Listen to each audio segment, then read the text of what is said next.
దేవునికి స్తోత్రం. హల్లెలూయా. Praise the lord. ప్రభు పరిశుద్ధ నామమునకు మహిమ కలుగును గాక. క్రీస్తునందు ప్రియులారా, దేవుడు తన మహాకృపను బట్టి మనకు నూతన ఉదయకాలపు వేళ శుక్రవారపు దినాన వేకువనే లేచి రీతిగా ప్రభు సన్నిధిలో ఉండి నామాన్ని స్తుతించగలిగే చక్కటి అవకాశం అందించారు. అందును బట్టి ప్రభునామానికి మహిమ కలుగును గాక. క్రీస్తునందు ప్రియులైన మీరు అందరికీ, అనగా దైవజనులు, స్నేహితులు, విశ్వాసులు, సహోదరులు ఈ కార్యక్రమం వీక్షిస్తున్న బిడ్డలందరికీ కూడా రక్షకుడైన యేసయ్య ప్రశస్తమైన నామములు శుభాలు తెలియజేస్తున్నాను. మీరంతా బాగున్నారు కదండి? చాలా సంతోషం. మీరంతా బాగున్నారని విని ఎంతగానో సంతోషిస్తున్నాను, ఆనందిస్తున్నాను, ప్రభువుని కనపరుస్తున్నాను. రండి, ఏ జనం కూడా మేము ప్రేమతో ఆహ్వానిస్తున్నాను. అనుదిన అభివృద్ధి ఉదయకాలపు ధ్యానాలైనటువంటి ఈ ఆధ్యాత్మిక కార్యక్రమంలో నాతో పాటు పాలుభాగస్తులై ప్రభువుని స్తుతించండి, వాక్యాన్ని ధ్యానించండి, దైవాశీర్వాదాలు పొందండి. మీ దగ్గర బైబిల్స్ ఉన్నాయి, తెరిచి చూడండి. లేని పక్షాన చదివే మాటలు వినండి, గ్రహించండి. వాక్య ధ్యానంలో పాలుభాగస్తులు మనం చేస్తూ నేటి దిన ధ్యాన వాక్యంగా కొరింథీయులకు రాసిన మొదటి పత్రిక 11వ అధ్యాయం మొదటి వచనాన్ని చదువుతా ఉన్నాను. నేను క్రీస్తును పోలి నడుచుకొనుచున్న ప్రకారము మీరును నన్ను పోలి నడుచుకొనడి. దేవుడు తన పరిశుద్ధ వాక్యాన్ని మనందరి కొరకు దీవిస్తునుగాక. తలలోంచి కన్ను మూసుకునండి, ప్రార్థన చేద్దాం. ప్రేమ కలిగిన తండ్రి, స్తోత్రాలు. తిరిగి మనకు నూతన ఉదయకాలపు వేళ శుక్రవారం దినాన వేకున్నటి రీతిగా నీ పాద సముఖంలో ఉండడానికి చక్కటి అవకాశం మాకు ఇచ్చారు. అందును బట్టి కృతజ్ఞతాస్తుతులు చెల్లిస్తూ ఈ ఆధ్యాత్మిక కార్యక్రమంలో నీ తోడు నీడ కాపుతలు ఉంచినందుకు వందనాలు. ఆయన నీ దాసును బలపరచండి, నీ బిడ్డలను బలపరచండి, ఆత్మీయంగా దీవించండి. యేసయ్య నామమున అడుగుతున్నాను తండ్రి, ఆమేన్. చాలా సంతోషం ప్రియులారా. దేవుని వాక్యంలోకి వెళ్ళిపోదాం. చదువుల వాక్య భాగంలో పౌలు భక్తుడు నేర్చుకోవాల్సిన కొన్ని విషయాలు, చాలా అనుభవం ఉన్నటువంటి అంశాలు, ఆత్మీయమైనటువంటి విషయాలను పౌలు నేర్చుకున్నాడు దేవుని దగ్గర. క్రీస్తు చేత పట్టబడిన తర్వాత ఏమాత్రం కూడా వెనుకడుగు వేయకుండా క్రీస్తు కొరకు అనేకమైన హింసలు, బాధలు అనుభవిస్తున్నప్పటికీ కూడా తన యొక్క అత్యున్నతమైనటువంటి రోమా పౌరసత్వాన్ని సహితం విడిచిపెట్టి క్రీస్తు కొరకు నిందను అనుభవించడం మేలని చెప్పి ఓ శ్రేష్టమైన తీర్మానంతో ముందుకు వెళ్తూ అంత ఖచ్చితమైనటువంటి విధానంలో నడుస్తున్నటువంటి విధానంలో తనతో పాటు రక్షణ అనుభవంలోకి నడిచిన వారందరూ, తాను స్థాపించినటువంటి సంఘాలు, విశ్వాసులు, అనేక తాను ఎక్కడైతే పరిచయం చేశాడో అక్కడ చాలా ధైర్యంగా చెప్తున్న మాట, నేనయ్యా క్రీస్తుని పోలి నడుచుకుంటున్నాను కాబట్టి మీరు నన్ను పోలి నడుచుకోండి అని. చూడండి, ఇలాంటి కల్మషం లేనటువంటి నాయకత్వం అనేది పౌలు భక్తులు మనకు కనబడతా ఉంది. ఆ నాయకత్వం నుండి అనేక విషయాలు నేర్చుకోని చెప్పి దీనికి వాక్యం చెప్తా ఉంది. ఈరోజు ప్రియులైనటువంటి పిల్లల వల్లే దేవుని పోలి నడుచుకోండి చెప్పి దేవునికి వాక్యం చేత మనం బోధించబడతా ఉన్నాం. యేసుక్రీస్తు ప్రభు వారు ఆయన విషయం గమనించినప్పుడు సరిగ్గా ఆయన తన తండ్రి వంటి వాడే. ఎందుకంటే ఆయన తన శిష్యులతో నా వెంబడినండి అని పలికారు. ఏమండి, అప్పుడు వస్తుంది మూడవ దశ. అపోస్తలుడు పౌలు భక్తుడు విశ్వాసులు చెప్తున్న మాట, నేను క్రీస్తుని పోలి నడుచుకుంటున్నాను, మీరు నన్ను పోలి నడుచుకోండి. ఎంత శ్రేష్టమైన మాట. వీళ్ళు గమనించండి, అర్థిస్తూ ఉన్నాడు, బ్రతిమలాడుతున్నాడు. అంటే ఈ గొలుసు బంధం తండ్రిని దేవుని నుండి, కుమారుడు క్రీస్తుకో, కుమారుడైన క్రీస్తు నుండి విశ్వాసులుగా మనకు ఈ గొలుసు బంధము తరము వెంబడి తరమునకు కొనసాగాలి, కానీ తెగిపోకూడదు, ఆగిపోకూడదు మధ్యలో అనేది లేఖనాలు మనకు బోధిస్తున్నటువంటి సత్యం. దేవుని స్తోత్రం కలుగును గాక. హల్లెలూయా. చూడండి, ఒక వ్యక్తి అంటండి చాలా భీకరంగా భయంకరంగా, అంటే రామములు ఎక్కడో పొగ తాగుతూ ఉన్నాడట. ఆ వ్యక్తి అన్నాడంట, ఎందుకు అని చెప్పొద్దండి, ఎలా మానేయాలో చెప్పండి అన్నాడంట. దేవుని స్తోత్రం కలుగును గాక. అదేంటండి స్తోత్రం చెప్తున్నాడు అంటే, నేర్చుకోవాలనుకుంటా ఉన్నాడు. ఎందుకు నువ్వు కాలుస్తున్నావు సిగరెట్ అని అడిగితే కాదు, కానీ దాన్ని ఎలా మానేయాలో చెప్పు అని చెప్పేసి అర్జిస్తున్నాడంట వ్యక్తి. చూడండి, వారి ఆదర్శంతో మనల్ని నడిపించేటువంటి స్త్రీ పురుషుల యొక్క అనుభవం, స్త్రీ పురుషుల యొక్క మార్గము ఏమండి మనకి ఎంతైనా అవసరం. దేవుని స్తోత్రం కలుగును గాక. అంటే నా వైపు కాదు. చూడండి, చాలా మంది సేవకులు అంటండి, నేను ఎవరిని విమర్శించట్లేదు, కానీ కొంతమంది నాయకులు సేవకులు అంటండి, నా వైపు కాదండి, యేసు వైపు చూడండి అని చెప్పి చాలా బహిరంగంగా గంభీరంగా బల్లగుద్దిమని చెప్తారండి. తప్పులేదండి. కానీ కొంతమంది ప్రవక్తులకు, కొంతమంది బోధకులు, కొంతమంది పెద్దలు, అనుభవం ఏమంటారంటే, వారిలో కొంతమంది ఈ మాట, అంటే నా వైపు కాదు యేసు వైపు చూడండి మాట కేవలము పెదవుల నుండి కానీ అంతరంగం నుండి రాదని చెప్పేసిన మాట.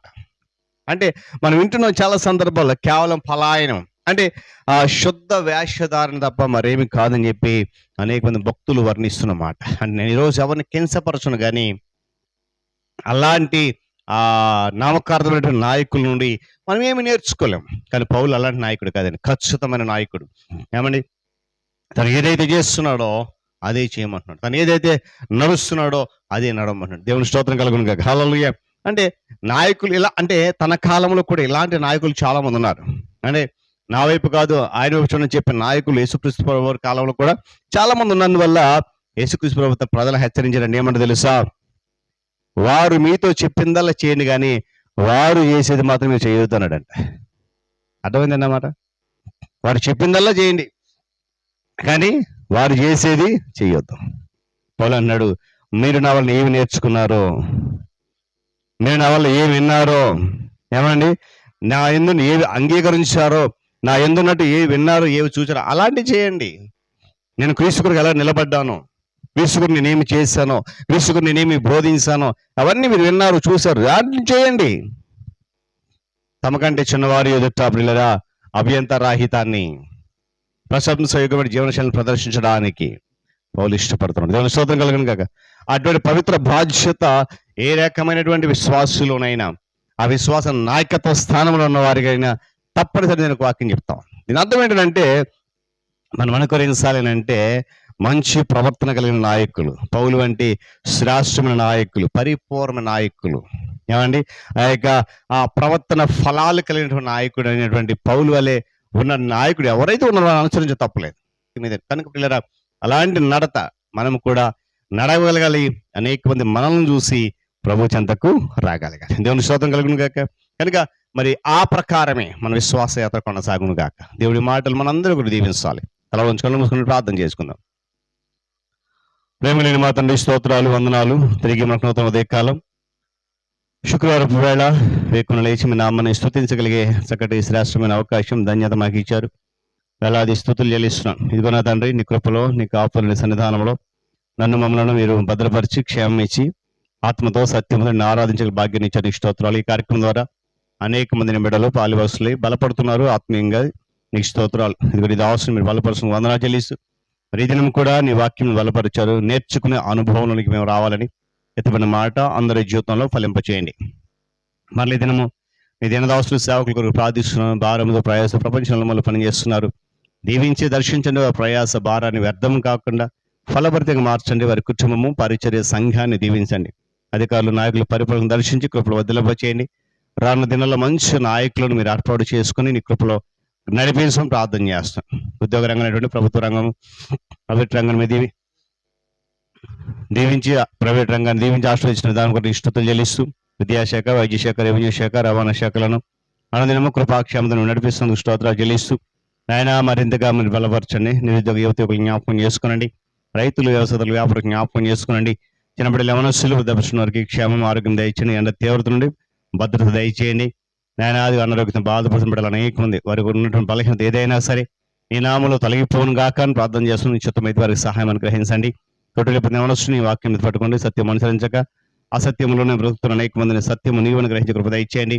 నా తండ్రి, తొట్టులేపు యవనస్తులు వారితో పాటు అనేక మంది సత్యాన్ని అనుసరించే కృప దయచేయండి. నాయన వివాహాల కొరకు, గర్భఫలం కొరకు ఎదురు బిడ్డలు మార్గము సరళం చేయండి. గర్భం బిడ్డలకు సుఖమైన ప్రసవం తల బిడ్డలకు క్షేమం దయచేయండి.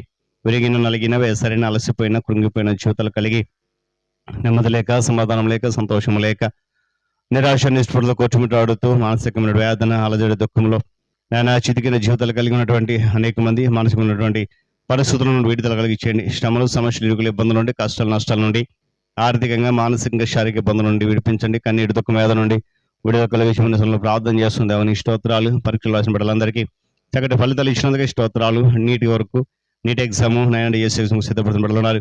నాయన రాను 5వ తారీఖు రాకపోతే నీటిలో నీ కృప చూపించి నడిపించండి. ఇది నా ప్రయాణం కొరకు వందనాలు.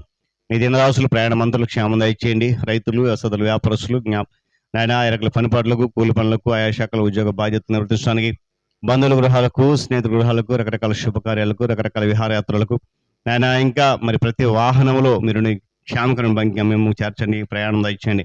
నూతనంగా జన్మదినం జరుపుకుని బిడ్డలున్నారు. ఇచ్చిన దయాగ్రహం దీవింపచేయండి. వివాహ దినం జరుగుకుని బిడ్డలున్నారు. మరి దాంపత్యం ఆశీర్వాదాలు క్రమణించండి. పితరులైన వారిని జ్ఞాపకం చేసుకున్న వారు ఉన్నారు. ఆదరణ, ఓదార్పు, నిరీక్షణ నడిపించి కృపను భద్రపరిచి ఈ శుక్రవారం దినాన ఉదయకాలము, సాయంకాలం జరగబోతున్నటువంటి ఉపవాస కూడికలో మీ ఆత్మ చేత జరిగించి నడిపించండి. యేసయ్య నామమున అడుగుతున్నాను మా తండ్రి, ఆమేన్. ప్రియక దేవుని దీవెన సన్నిధి కాపుదల సదాకాలం మనందరికీ తోడైన నడిపించును గాక. ఆమేన్.